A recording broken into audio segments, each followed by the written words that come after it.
Pertanyaan purba tentang manusia pertama tidak pernah mati. Ia hanya berganti wajah sesuai zaman.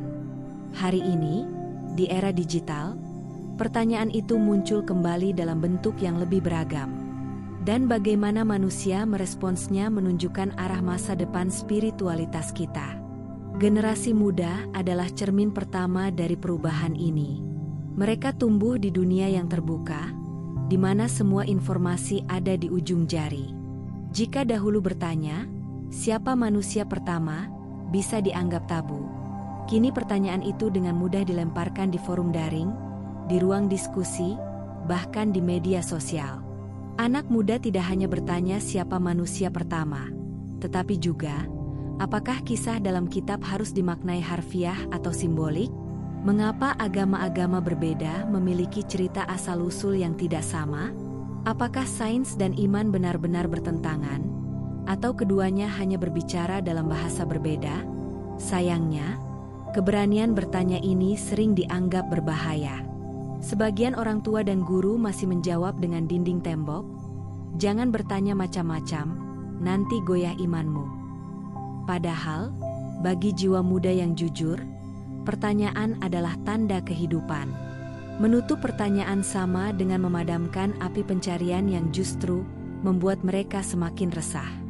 Disinilah kita perlu menyadari, bila agama dijadikan tembok, generasi muda akan berlari mencari celah keluar, bahkan ke jalan yang salah.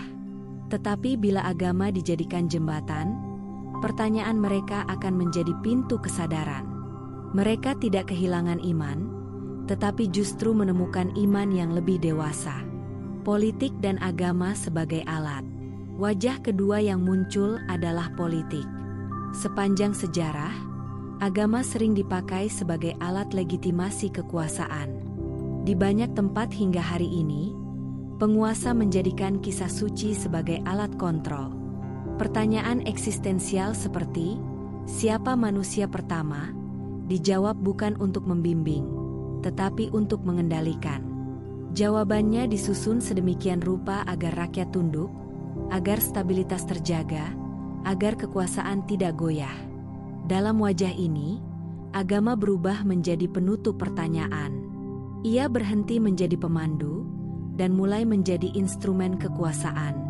Pertanyaan dianggap ancaman, keraguan dianggap dosa, pikiran kritis dianggap pemberontakan. Dan ketika agama dipaksa menjadi dinding politik, ia kehilangan cahaya sejatinya. Tetapi sejarah juga mencatat sesuatu yang menarik.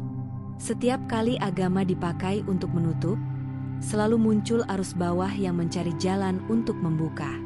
Dari rahim agama yang kaku, lahir para mistikus, filsuf, dan pemikir yang berani menembus simbol.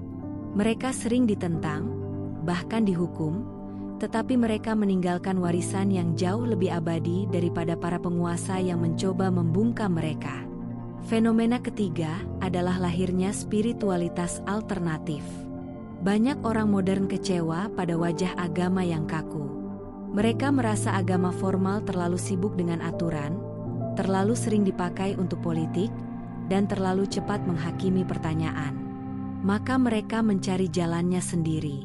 Ada yang beralih pada meditasi dan filsafat timur. Ada yang menekuni psikologi spiritual, energi, dan penyembuhan alternatif. Ada yang menyelami kosmologi modern dan metafisika baru. Ada pula yang mencoba meramu semua tradisi menjadi jalan pribadi. Mereka tidak lagi sibuk bertanya siapa manusia pertama dalam arti sejarah, melainkan bertanya, bagaimana aku bisa menjadi manusia pertama bagi diriku sendiri? Bagaimana aku bisa membuka kesadaran baru, bukan sekadar mewarisi jawaban lama? Fenomena ini sering dilihat dengan curiga oleh kalangan agama formal. Tetapi jika dilihat dengan hati terbuka, sebenarnya ini adalah tanda kerinduan yang sama. Kerinduan untuk memahami asal-usul, kerinduan untuk berdialog dengan semesta, kerinduan untuk menemukan makna. Dari tiga fenomena ini, generasi muda, politik, dan spiritualitas alternatif, kita melihat bahwa pertanyaan purba tetap hidup. Ia hanya berpindah tempat. Dari bibir nenek moyang di tepi api unggun, ke ruang kelas modern, ke mimbar politik, hingga ke forum-forum spiritual alternatif. Pertanyaan itu tidak bisa dibunuh, karena ia adalah bagian dari diri manusia. Ia adalah doa yang berwujud pertanyaan. Ia adalah getaran jiwa yang memaksa kita untuk mencari, bahkan ketika semua pintu ditutup. Maka, pelajaran penting dari bab ini adalah sederhana. Agama hanya akan tetap relevan bila ia mau menjadi jembatan, bukan dinding.